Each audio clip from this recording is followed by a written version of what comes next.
Boa tarde. Fazendo um vídeo aqui. Tem 3 dias que Deus colocou uma vontade no meu coração de falar sobre esse tema. Como meu propósito principal aqui no Facebook é falar do amor de Deus, eu vou compartilhar com vocês.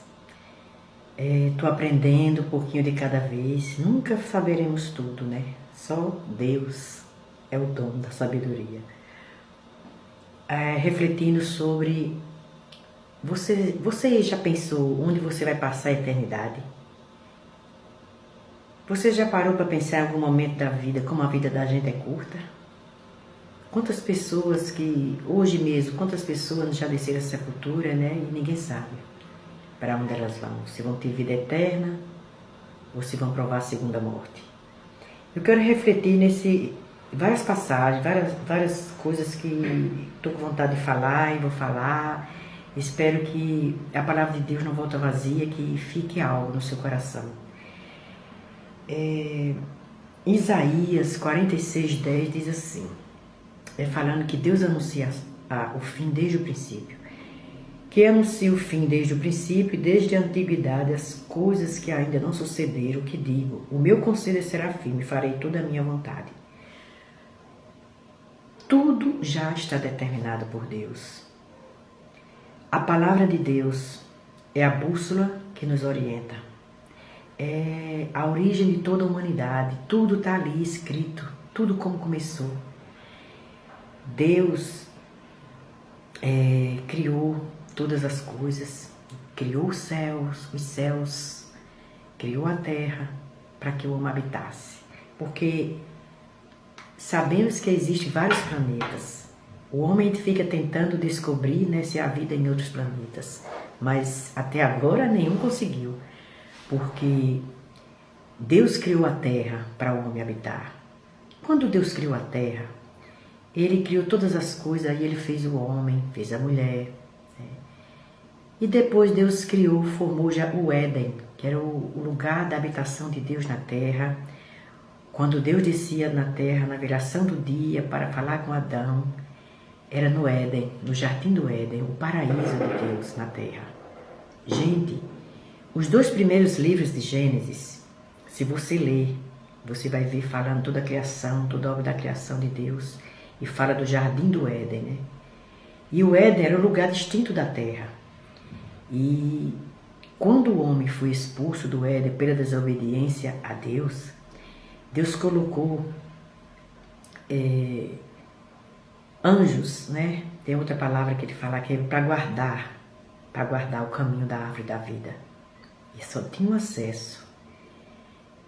Fala até que tinha um rio, nesse jardim tinha um rio. E ele se estendia, né, para 4 braços e 2 desses rios seria o que fala na Bíblia, o Tigre e o rio Eufrates, na região da Mesopotâmia. Engraçado que da terra que veio a Abraão, né? Atualmente o Iraque, né? Atualmente o Iraque, essa parte lá onde tem o Tigre e o Eufrates. Mas quando o homem foi expulso, Deus guardou esse jardim. E eu acredito, no meu entendimento, que por mais que a arqueologia já descobriu tantas coisas, né, da Bíblia, tantas coisas já foram provadas, ninguém encontrou onde ficava o jardim do Éden. Gente, era um lugar, não foi da terra que Deus trouxe o Éden para a terra, e Deus guardou, né, no lugar desconhecido, e que no livro de Apocalipse, os 2 últimos capítulos de Apocalipse falam exatamente desse jardim que Deus está preparando na Nova Jerusalém, no meio da praça também tem um rio, né, que é a Nova Jerusalém Celestial. E a gente fica sem saber, porque Jesus também disse assim, na casa do meu Pai há muitas moradas. Ele disse que iria preparar lugar, que voltaria para buscar os seus. Então, gente, a gente tem que amar a vinda de Cristo, tem que estar preparado para esse tempo que vai vir sobre a terra. E a Bíblia fala da desobediência do homem, né? E Jesus enviou Deus enviou o seu único filho, né, Jesus, para padecer por nós, para que salvasse a humanidade. E também foi lá no jardim do Getsemane, né, onde Jesus padeceu, chamou os discípulos para orar, sofreu, suou sangue, chorou, mas ele tinha que beber aquele cálice, né, que seria por nossos pecados e salvar a humanidade. Mas para isso, ele convida, ele faz um convite, né? Ele não impõe. Ele morreu por nós, mas para a gente reconhecer isso, a gente tem que realmente querer que o Senhor crê em Jesus, que é o Filho de Deus, que ele ressuscitou dos mortos, que ele vai voltar, crê no Evangelho, né? Que para que a gente tenha essa vida eterna. Você já imaginou onde você vai passar a vida eterna? Ou você não pensou? Porque a gente nunca pensa, né? A gente acha que é imortal. Muitas vezes a gente está vivendo como se fosse imortal. Imortal é Deus. E ele tem duas opções, gente. A história da Bíblia toda mostra o homem sempre indo em oposição a Deus. É o que a gente vê em todo o tempo. O homem sempre caminhando na direção contrária de Deus. E Deus chamando para si. Logo no início, né, quando Caim também desobedeceu, depois os filhos de Noé, eles criaram uma terra lá em Sinar, chamada Babel. Ali fizeram uma torre que queria alcançar os céus, queriam ser maior do que Deus. Ali se originou uma terra chamada Babilônia. Babilônia na Bíblia significa pecado, abominação, iniquidade. Também significa lugar de juízo.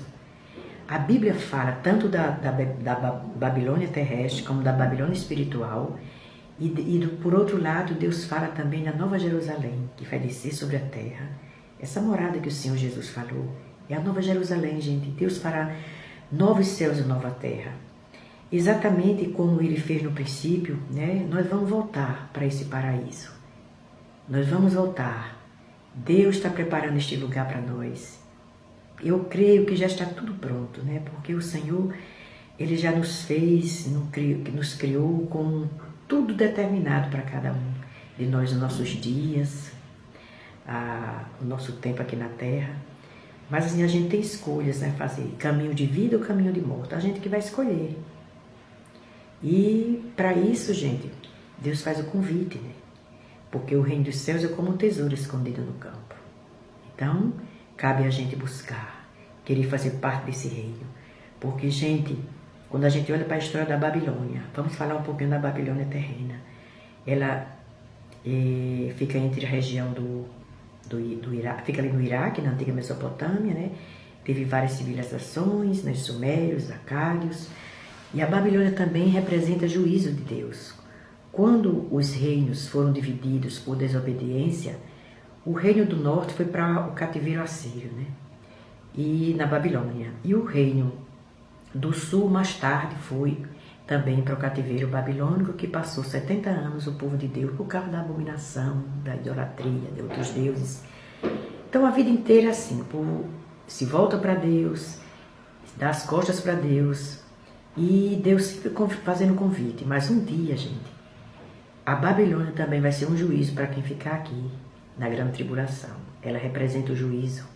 Em Apocalipse, 16, 17, fala dessa Babilônia, né? Do que vai acontecer. Lá em Gênesis 11, fala quando ela foi, a origem dela, né? Os filhos de Noé, né? Na terra de Sinar. E também fala em Apocalipse, né? Então você vê, Gênesis fala o começo e Apocalipse fala o fim. E Deus já falou o fim desde o começo. Então a gente precisa decidir a que posição a gente tomar, porque a gente é pecador. Nenhum de nós pode dizer que não tem pecado. A Bíblia diz, aquele que diz que não tem pecado é mentiroso.